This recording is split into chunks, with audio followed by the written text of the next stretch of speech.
I don't know what some members that leave the SDA church sometimes think. Do they think that they can collapse or tear down the SDA church? Do they think they can destroy God's remnant church? I saw a video recently, I think yesterday, on YouTube, and this gentleman left the SDA church, and he was critically attacking the church, thinking that what he is doing would lead people outside of the remnant church. So I just want us to listen to him, and after that I have something important to share with you. So let's get into the video. We know the Sabbath is very important to Adventists, and understandably so, because they believe it is part of God's holy law. And the truth is, for the most part, the rest of Christianity does not remember this commandment. So there's a lot on the line here. And what's on the line is whether or not Seventh-day Adventists are correct about the Sabbath. If they are correct, then the vast majority of Christianity has a big problem. But if Adventism is wrong about the Sabbath, then Adventists have a big problem. And we know it is legalism, another gospel, to make it a requirement to keep a work of the law, the Sabbath, along with believing in Jesus in order to go to heaven. And we know this is exactly what the three angels' message teaches. And we also know that the three angels' message, along with the investigative judgment, is the central pillar within Adventism. The Adventist teaching is, well, the law, the Sabbath, was given since creation. In fact, it was given up in heaven from eternity past. So that means Adam and Eve, the patriarchs like Abraham, they all kept the Sabbath since the law has always been in effect. Well, let's see what the Bible actually says about this teaching. And this next verse alone really puts this argument to rest. Here it is. The Lord did not make this covenant with our fathers, but with us, with all those of us alive here today.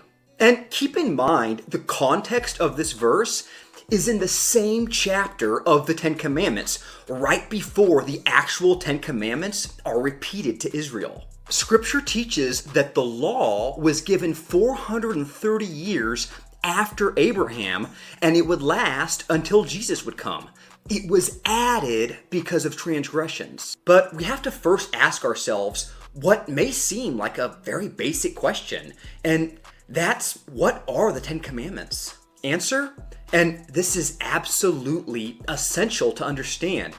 The Ten Commandments were the very words of the Sinaitic covenant that God made with Israel only. This is key to understand because it shows that the Ten Commandments were the agreement that God made with Israel only. And he wrote on the tablets the words of the covenant, the Ten Commandments. And folks, this is all over the Bible. He gave Moses the two tablets of the testimony. Testimony and covenant are interchangeable words. Tablets of stone written by the finger of God. I went up to the mountain to receive the tablets of stone, the tablets of the covenant.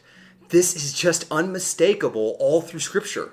So I turned and came down from the mountain while the mountain was burning with fire, and the two tablets of the covenant were in my two hands. So he declared to you his covenant, which he commanded you to perform, that is the Ten Commandments, and he wrote them on two tablets of stone. The Lord gave me the two tablets of stone, the tablets of the covenant. And here's another one. So it should be clear that the Ten Commandments were the basic words of the Sinaitic covenant that God made with Israel. And this also explains why they were kept in the Ark of the Covenant. The rest of the laws of Torah mostly explained and interpreted and expanded upon the Ten Commandments for Israel. But the Bible makes it clear that Christians are under a new and different agreement, not the same as the old one. Old one is obsolete, right?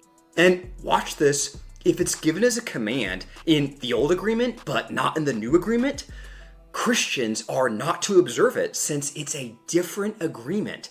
It's a new contract, folks. And while 9 of the 10 commandments do appear in the New Testament as a command, some of them multiple times, the Sabbath does not appear anywhere as a command in the entire New Testament. because unlike the other 9 commandments, it was only the sign or symbol of the old agreement. It is not a moral law. As I said, this man was a Seventh-day Adventist, and he recently left the church.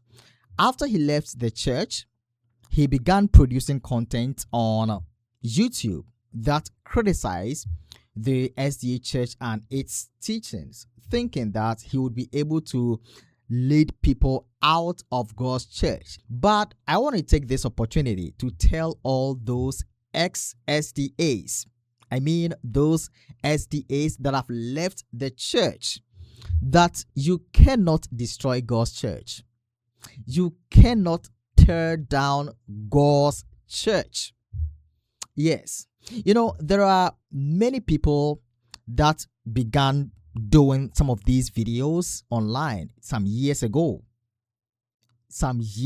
Even when I had not started YouTube videos, there were some individuals that had left the church and were actively criticizing the church. But where are they right now?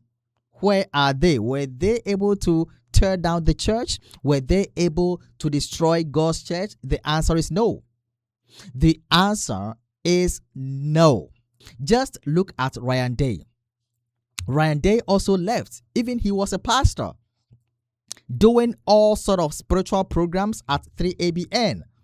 He left the church, came on social media, and started criticizing the church.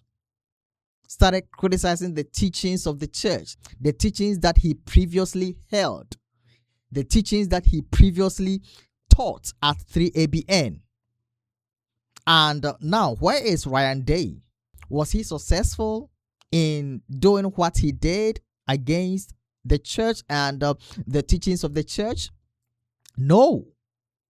So, please, those SDAs that have left, no matter what you do to the church, no matter how you criticize the church and the teachings of the church, God's church, which is the SDA church, cannot fall. God's church cannot be teared down. Yes, that is the truth. So you better stop attacking the church. And let me say this. One thing that I have observed with people that have left the SDA church is that, sometimes when they leave the church, they are not able to attend any other church, especially those Adventists that attended the church for more than 5 years. You can just do your research. Yes, you can just do your research. Adventists that have attended the church for more than 5 years, when they leave the church, they are unable to go to any other church.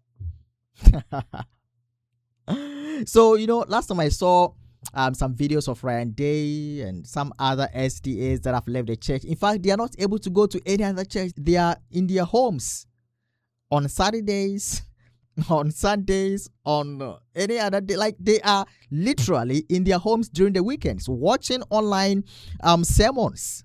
They are not able to attend any church. In fact, the SDA church is God's end time church. So please, don't leave God's church.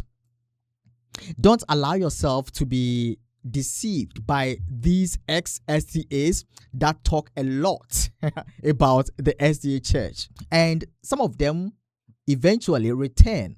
Some of them return back to the church after some years of staying home. Friends, do not leave the SDA church.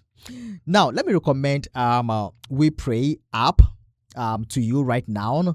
In fact, if you are an SDA, there is an app that many SDAs are on. It is prayer app. And friends, if you are able to download the app on your phone, you'll be able to share your prayer request and somebody is going to pray for you. And whenever people pray for you, you see it right on your phone. So please download the WiPray app on your phone, either Android or Apple device. Please download and let's come together in prayers. Thanks for watching, friends. See you again, and may God bless you.